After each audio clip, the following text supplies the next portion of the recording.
elders, and my dear friends. Good evening. Assalamu alaikum wa rahmatullahi ta'ala wa barakatuh.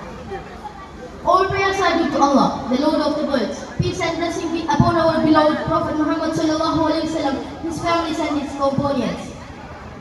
Today, I would like to speak on a very important and sensitive topic, drugs and Islam. Drugs have become one of the greatest challenges of our time. They destroy the health of individuals and break families and weaken entire society.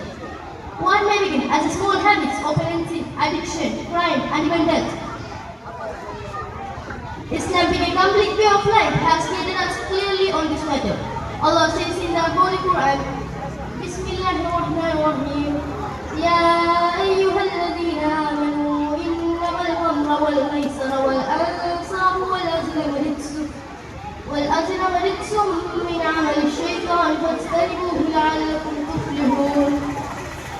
O you who have believed, indeed intoxicants, gambling, stone altars, and divine arrows are but a movement from the work of Shaitan.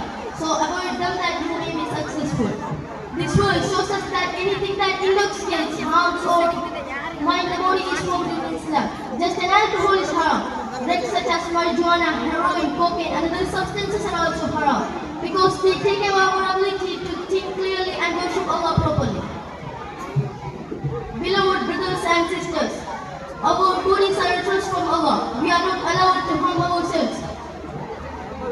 Drugs damage the brain, weaken the body, and can even lead a person to lose their faith by neglecting Salah and Quran and good deeds. As Muslims, we must protect ourselves, our families, and our communities from this dangerous trap of Shaitan.